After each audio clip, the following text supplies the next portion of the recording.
especially women's.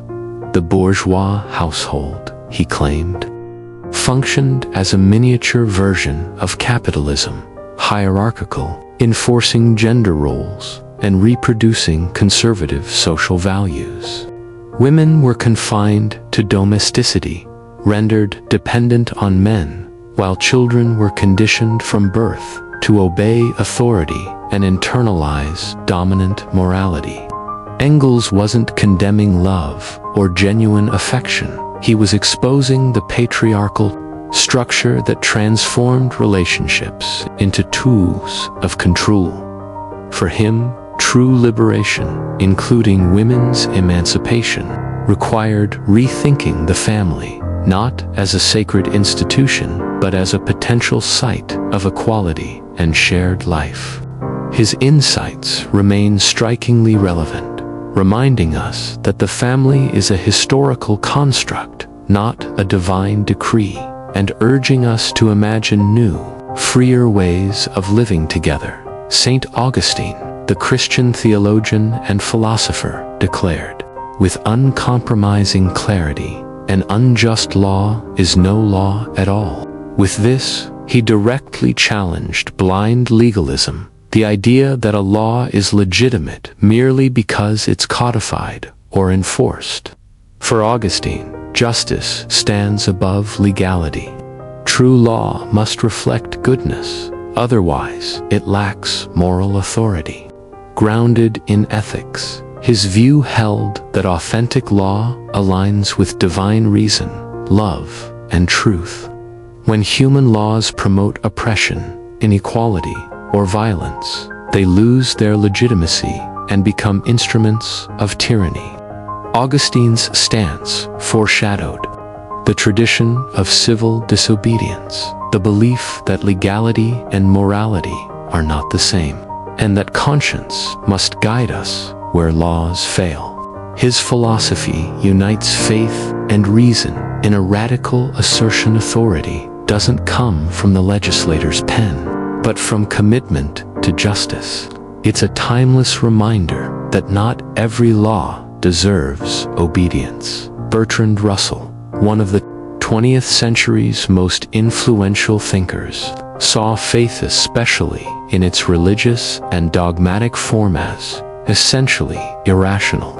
It does not rest on evidence, reason, or observation, but on believing without proof or even against reason. To him, this clashed with the critical mindset that ought to shape human thought.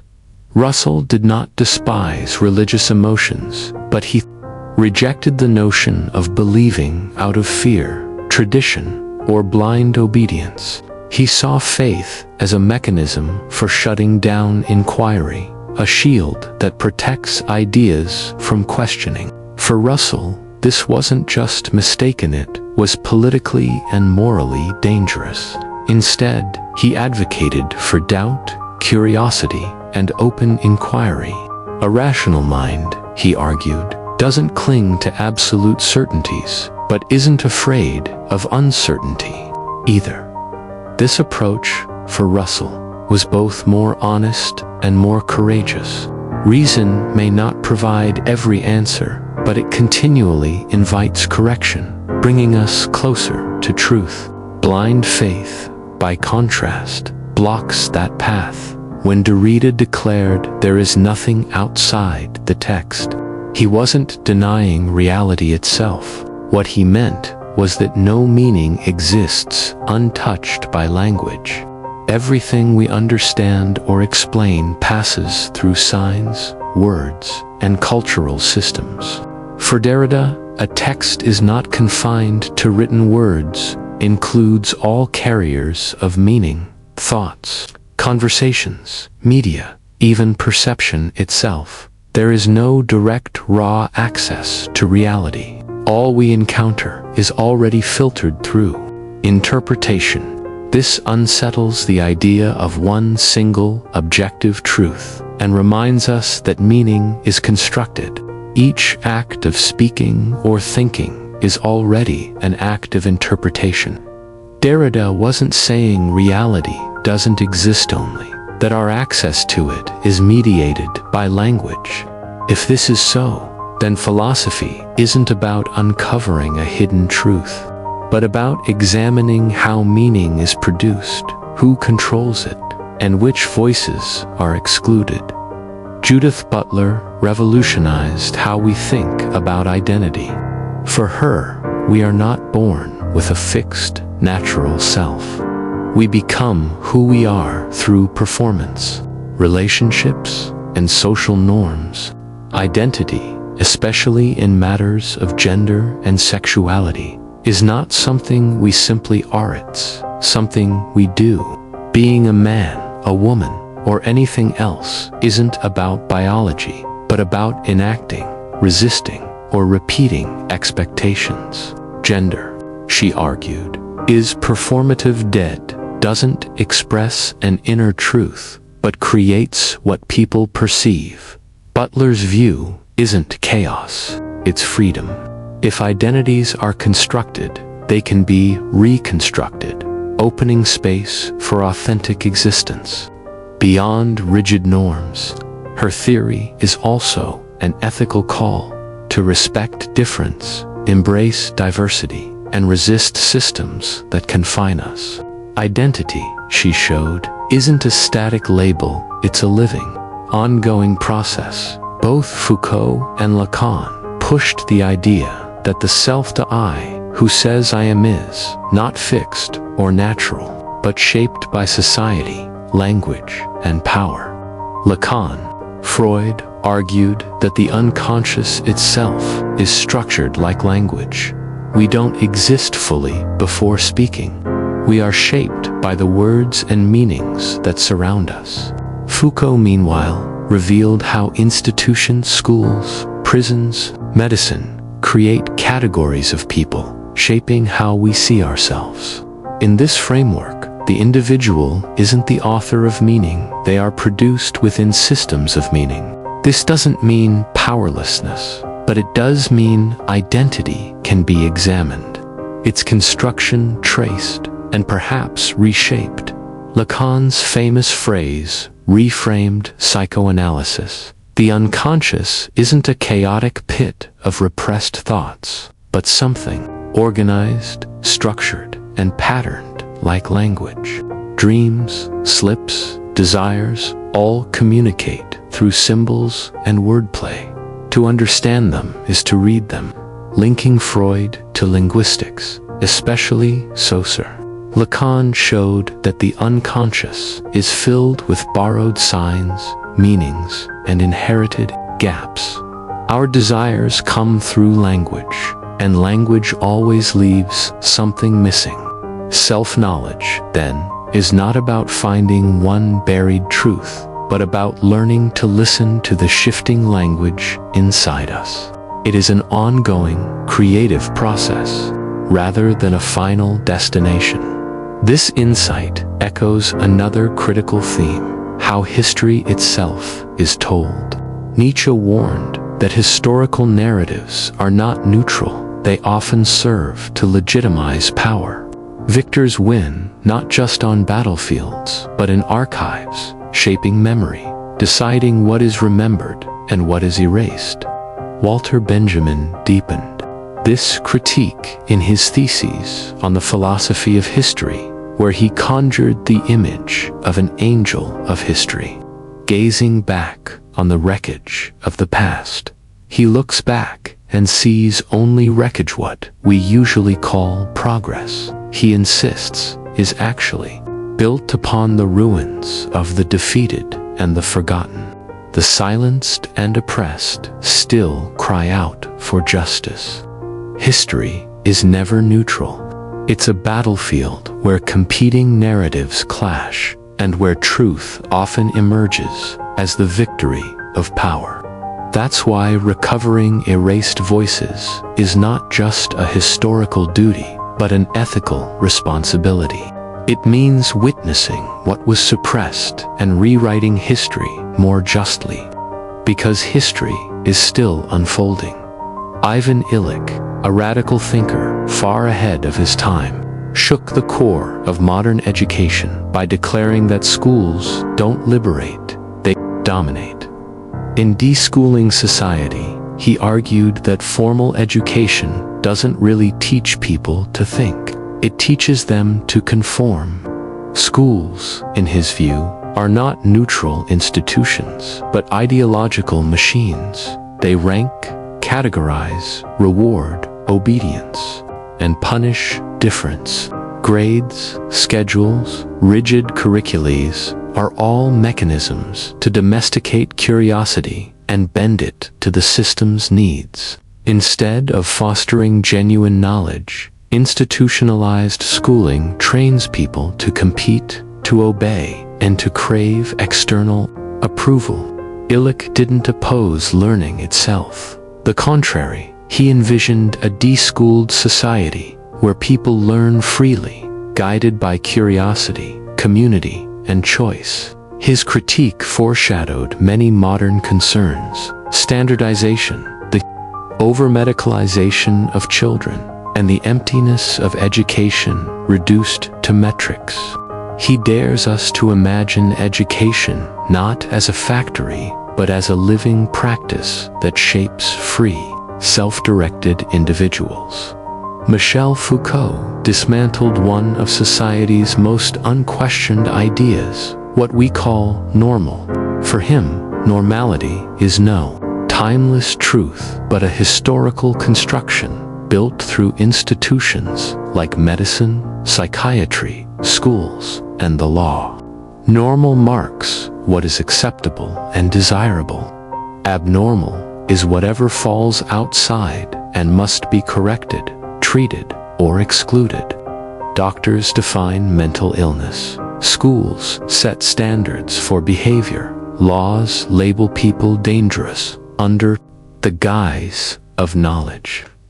But this control isn't only externalized, it monitoring ourselves, striving to stay normal, fearing the cost of deviation. Power, for Foucault, doesn't merely repress, it shapes individuals who discipline themselves. He doesn't argue against structure altogether, but he urges us to see that normal is an invention. Once we realize that, we can imagine new ways of being and thinking. What passes as common sense may just be a disguised form of control. One of Foucault's most transformative insights was to shift the idea of power itself. Power isn't a possession, it's a network of relationships, a constant circulation moving through institutions, language, and even our bodies. The state is just one node in this web. Power appears in classrooms, hospitals, factories, city designs, social norms, and even in the way we look at one another. Often, it doesn't rule by force, but by shaping habits and expectations, by defining what seems possible. This reframes resistance. It's not just overthrowing governments, but recognizing how power infiltrates everyday life, and how we ourselves help sustain it. Saying power is everywhere doesn't mean everything is oppressive, means everything is a site of struggle. Resistance, then, isn't only political, it's existential. It begins in the smallest acts of questioning what we take for granted. Philosopher Daniel Dennett tackles the self, the inner center we think defines us. For him, the self is no hidden essence, but a narrative our mind constructs. There's no solid you sitting in the brain. There are multiple processes stitched together into a story that feels whole. The brain functions like a narrative center, weaving memories, desires, perceptions, and choices into a personal storyline. This story feels real, but it's not necessarily true. It's a useful fiction that gives us continuity and purpose. Dennett's idea challenges both the religious belief in a soul and the philosophical belief in a fixed essence. Instead, He offers a self that is dynamic, shaped by culture, biology, and language.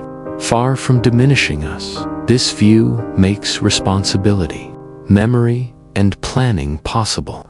But it also reveals a danger. We can deceive ourselves in the stories we tell. The self isn't discovered. Its author, Foucault, also overturned one of the West's sacred assumptions that truth always sets us free. In his view, truth in modern societies is not neutral and does not inherently liberate. Truth is produced. Within power structures, it depends on who is authorized to speak, what they can speak about, how they frame it, and why they are legitimized. Medical, legal, and psychiatric truths don't just describe reality. They construct it, defining normality, enforcing judgment, and punishing deviation.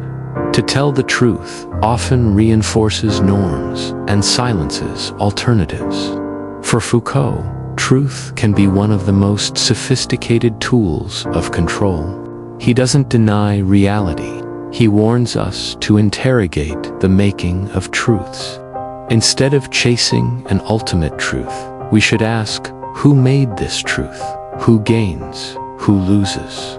Maybe freedom lies not in finding the final truth, but in challenging the ones that claim exclusivity. Nietzsche saw philosophy as a force both critical and creative.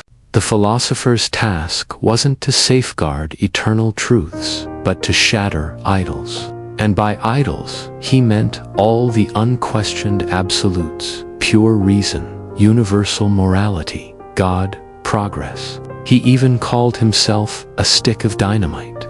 Idols are human inventions, mistaken for necessity. Philosophy's role is to expose them, reveal their foundations, and break them apart.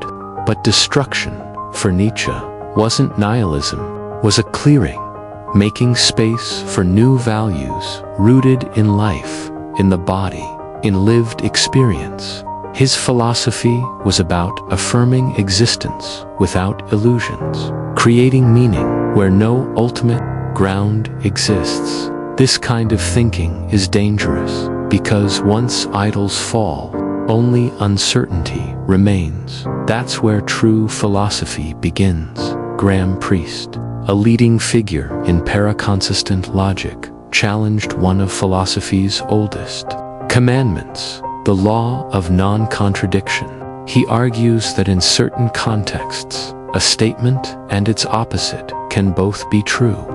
This confronts Aristotle and centuries of classical logic. But it's not just intellectual play. Complex systems, like computing, language, or paradoxes sometimes require contradictions to avoid collapse. Insisting on consistency at all costs can, Priest suggests, cause more problems. Paraconsistent logic doesn't abandon reason, it sharpens it, showing that logic should adapt to reality rather than force reality into rigid rules.